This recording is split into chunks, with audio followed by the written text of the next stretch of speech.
Overthinking was supposed to be a sign of intelligence. So why does it leave you feeling like you've run a marathon without getting off the couch? Thinking has excellent PR. It's what sets us apart from animals and all those impulsive people who act before they think. So when you break down every decision and examine it from every angle, you might feel responsible and mature. The marketing is flawless. The problem is, somewhere along the way, thinking stopped being your tool and became your hiding place. There's a difference between thinking and overthinking. Thinking has an endpoint, it leads to a decision, then politely shuts off. Overthinking has no end. It circles back to the same point for the 12th time, pretending it's finally going to come up with something new. But it doesn't. It goes in circles, burning fuel and not moving an inch. And today, I want to show you something that sounds like heresy, but is simply true. What you consider caution is actually the most exhausting form of avoidance the human brain has ever invented. Picture this, straight from your head and from that conversation you've been replaying in your mind for the third day, though it hasn't happened even once. Let's start with why overthinking is so incredibly hard to notice in yourself. It's cleverer than plain laziness. Laziness looks like what it is. You lie down and do nothing. It's hard to mistake it for anything else. Overthinking, however, disguises itself as diligence. You sit there with a serious expression, furrow your brow, and are absolutely convinced that you're working hard on a problem. And now, a control question. What exactly came out of it? Let me guess, nothing. Because you weren't solving the problem, you were just chewing it over, and those are two entirely different activities that look identical from the outside. Solving moves toward an answer, while chewing leads nowhere. It just does so with an exceptionally worried face. It's procrastination in a lab coat. It looks like learning, but it's an escape. And here we reach the mechanics of this loop, elegantly designed. There's a threshold of thinking, beyond which each additional minute doesn't bring you closer to a decision, but further away. The first 5 minutes of pondering are useful.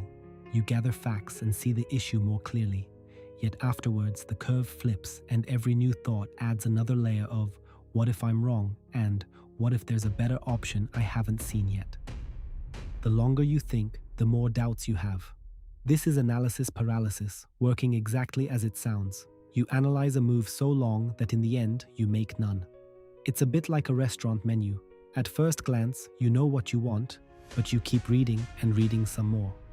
You compare dishes, return to the third page, and after 10 minutes, not only do you still not know what to order, but whatever you choose, there's a shadow of doubt that the other dish was better.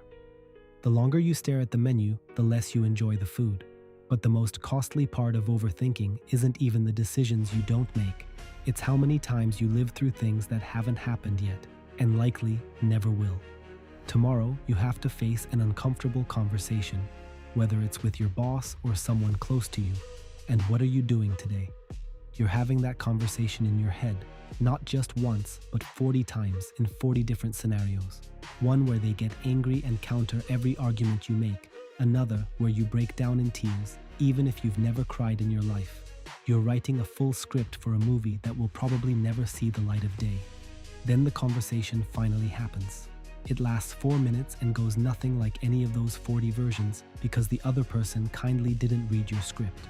Or the same issue on a smaller scale, a message you write and delete 7 times to make it sound casual enough. In the end, you spend as much time on those 3 sentences as a poet might on an entire poem. And still, you add a haha at the end to make it seem less serious. Imagine this exchange rate. 4 minutes of actual conversation versus 3 days of replaying it in your mind. You pay with your peace and sleep for an event that hasn't even happened yet, often turning out to be half as terrifying as your mind has painted it. It's a mental toll, but with a twist. In laziness, you pay for things you haven't done, while in overthinking, it's for disasters that haven't occurred yet. The former is debt, the latter, a subscription bought in advance. Stay with me a moment longer because soon, I'll show you something that flips this whole film upside down. I'll reveal why people who make quick decisions aren't reckless lunatics, and why you, with your meticulous analysis, aren't necessarily smarter than them, and often quite the opposite.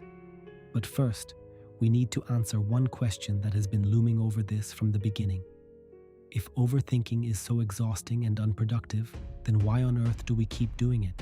because it gives us something immensely tempting, a sense of security. Look at it this way. As long as you are still wondering, you don't have to decide anything. And since you haven't decided, you can't make a mistake or feel disappointed. No one can judge you because there's nothing to judge yet. Overthinking is like a waiting room, dull and uncomfortable, but completely safe. Since nothing happens there, nothing can go wrong. Your mind chooses the familiar discomfort of thinking over the unknown risks of doing, and from its perspective, that's a logical choice. Yet, you're spending a significant chunk of your life in that waiting room. There's something else that overthinking promises you, and it's even more deceptive. It promises you control. It whispers that if you think long and hard enough, you'll finally find that one perfect answer, without risk and without a chance of making a mistake.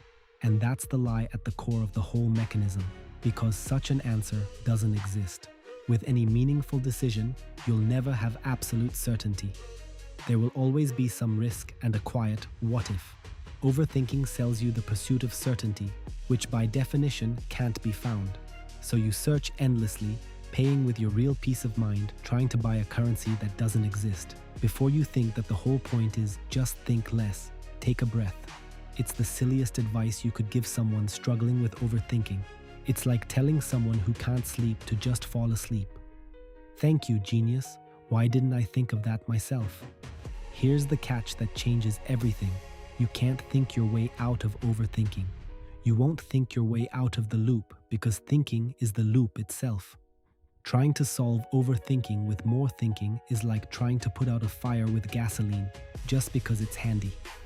There's only one way out of this loop: action.